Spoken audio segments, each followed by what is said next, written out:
اعوذ باللہ من الشیطان الرجیم بسم اللہ الرحمن الرحیم وَلَقَدْ أَرْسَلْنَا إِلَىٰ أُمَمٍ مِّن قَبْلِكَ فَأَخَذْنَاهُمْ بِالْبَأْسَاءِ وَالضَّرَّاءِ لَعَلَّهُمْ يَتَضَرَّعُونَ۔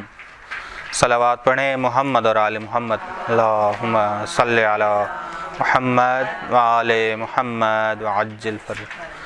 سورہ نام کا ترجمہ آیت نمبر 42 سے لے کے 45 تک۔ وَلَقَدْ أَرْسَلْنَا إِلَىٰ أُمَمٍ مِّن قَبْلِكَ فَأَخَذْنَاهُمْ بِالْبَأْسَاءِ وَالضَّرَّاءِ لَعَلَّهُمْ يَتَضَرَّعُونَ۔ اور بتحقیق ہم نے بھیجا تم سے پہلے امتوں کی طرف انبیاء بھیجے جو معجزہ لائے۔ بتحقیق ہم نے بھیجے تم سے پہلے امتوں کی طرف انبیاء جو معجزہ لائے، اپنے ساتھ معجزہ لائے۔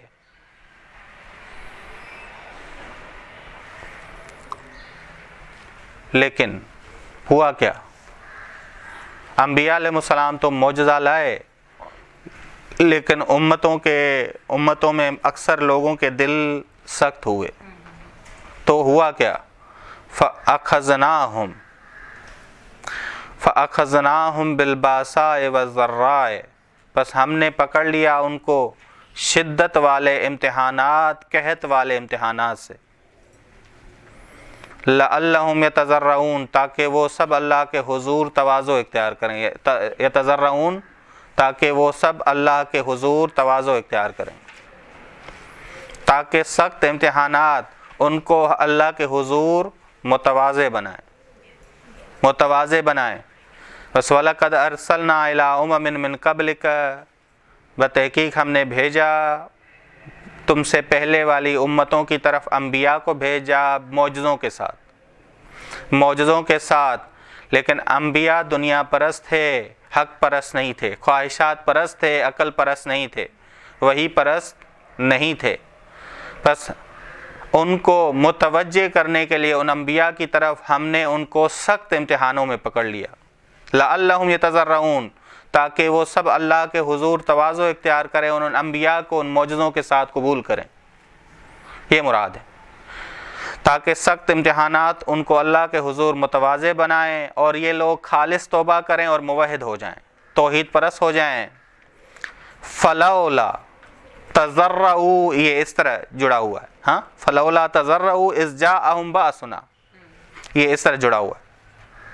دیکھیں جی، ایک چیز سمجھ لیں تاکہ بات جو ہو رہی ہے، موضوع جو چل رہا ہے، اس میں بات سمجھ آ جائے گی۔ جب دل سخت ہو جاتے ہیں تو ظاہری آیات کے مشاہدوں سے، تقریروں سے، دروس سے دل نرم نہیں ہوتے۔ اس وجہ سے اللہ تعالیٰ بلائیں نازل کرتا ہے، زلزلے بھیجتا ہے، طوفان بھیجتا ہے، تاکہ ان لوگوں کو عقل آ جائے۔ بس یہ ذہن میں رکھیے گا، جب دل سخت ہو جائیں تو آیات الہی کے مشاہدوں سے، معجزہ دیکھ کے، آیات الہی کا یا ظاہری آیات دیکھ کے، معجزے دیکھ کے یا تقریریں سن کے دل نرم نہیں ہوتے۔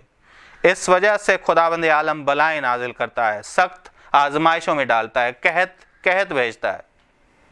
اسی طرح کرونا بھی یہ بہت بڑی بیماری ہے، کیونکہ دل سخت ہو گئے تھے، غرور میں پڑ گیا تھا انسان کہ یہی سب کچھ ہے، ٹھیک۔ بس فلولا تضرعوا اذ جاءہم بأسنا، بعض لوگ اتنے سخت ہیں کہ خدا سوال کر رہا ہے، فلولا، کیوں نہیں انہوں نے خدا کی طرف رجوع کیا، اللہ کی طرف رجوع کیا، کیوں انہوں نے خالص توبہ نہیں کی، کیوں وہ متواضع نہیں ہوئے جب ہم نے ان سے سخت امتحانات لیے؟ کیوں جب ہمارے پاس سے ان کے پاس سخت امتحانات آئے، شدت والے امتحانات آئے، قحط آیا، بیماریاں آئیں، وبائیں آئیں، کیوں انہوں نے اللہ کی طرف رجوع نہیں کیا؟ کیوں انہوں نے اپنی انا کو ختم نہیں کیا؟ ولیکن، اب خدا وجہ بتا رہا ہے، ولیکن قست قلوبہم، لیکن ان کے دل سخت ہو گئے تھے، معنوی لحاظ سے سخت تر بیمار ہو گئے تھے۔ بعض لوگ معنوی لحاظ سے اتنے بیمار ہو جاتے ہیں کہ ان پہ کوئی دوا اثر نہیں کرتی. یہ خدا یہ کہہ رہا ہے وَلَٰكِنْ قَسَتْ قُلُوبُهُمْ، لیکن ان کے دل سخت تر ہو گئے ہیں. یعنی بس معلوم ہو رہا ہے کہ دل جب قاسیہ ہو جائے تو سخت تر بیماری ہے یہ قاسی، کہ بڑی آزمائشیں، بڑے امتحانات، بڑے شدت والے امتحانات بھی انسان کو نہیں بدلتے. وَزَيَّنَ لَهُمُ الشَّيْطَانُ، دوسرا شیطان نے ان کے لیے مزین کیے تھے وہ برے اعمال، وہ ظاہری اعمال، وہ دنیاوی اعمال جو وہ خدا کے بغیر انجام دیتے تھے، جو توحید کے بغیر انجام دیتے تھے، جو توبہ کے بغیر انجام دیتے تھے، جو اللہ کی طرف رجوع کیے بغیر انجام دیتے تھے، دکھاوے کے لیے انجام دیتے تھے. اور شیطان انہیں کہتا تھا کہ یہ تمہارے اعمال مقبول ہیں، یہ تمہارے اعمال کیا ہیں؟ مقبول ہیں. وَزَيَّنَ، مزین کر دیا، لہم ان کے لیے، شیطان نے، وہ ظاہری اعمال جو وہ انجام دیتے تھے وہ مزین والے کر دیے. انہی پہ وہ اتراتے تھے، انہی پہ وہ تکبر کرتے تھے، انہی پہ وہ غرور کرتے تھے. فَلَمَّا نَسُوا مَا ذُكِّرُوا بِهِ، پس جب وہ بھول گئے ان آیات کو جن کے ذریعے انہیں نصیحت کی گئی. اب یہ آیات کون کون سی بھولے؟ قرآنی آیات بھی بھولے، وہ جو سخت آزمائش والی آیات بھیجی وہ بھی بھولے، ہر آیت تو بھولے، نبی کو بھی بھولے، نبی کے معجزے کو بھی بھولے، معجزے میں جو آیات تھی، قرآنی آیات تھیں وہ بھی بھولے. فتحنا علیہم ابواب کل شیء، ہم نے ان پہ ساری ظاہری نعمتیں آشکار کر دی تھیں، ہم نے ساری نعمتیں انہیں ظاہری دے دی تھیں، ہم نے کھول دی ان پر ہر چیز کے دروازے، ہم نے کھول دیے تھے ان پہ. یعنی کیا؟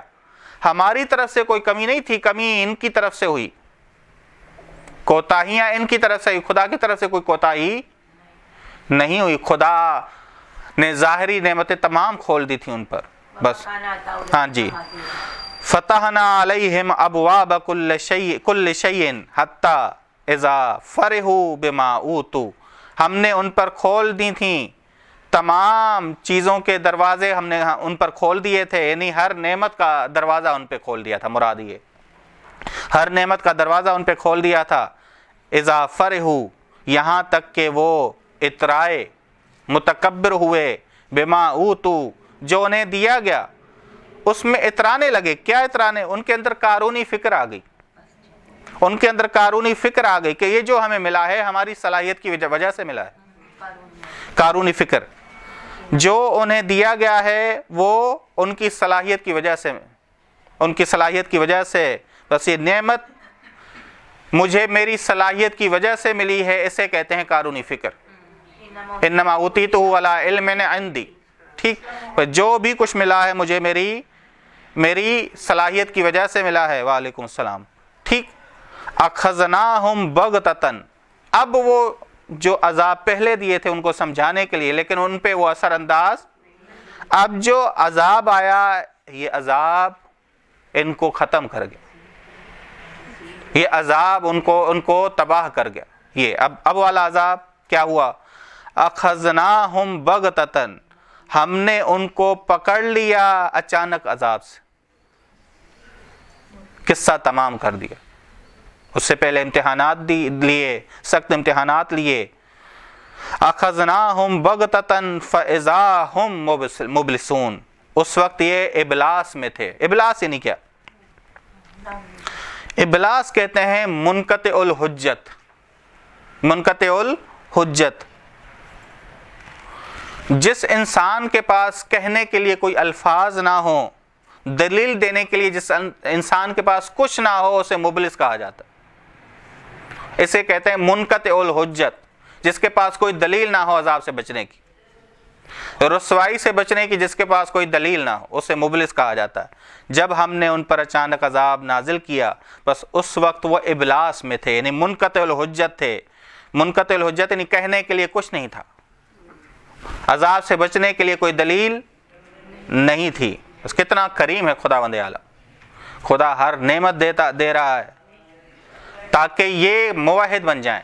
پھر سخت امتحانات میں ڈال رہا ہے، طوفان بھیج رہا ہے، زلزلے بھیج رہا ہے، وبا بھیج رہا ہے، تاکہ انسان بچے متکبر ہونے سے متواضع ہو جائے، موحد ہو جائے. لیکن اس کے بعد کیا ہوا؟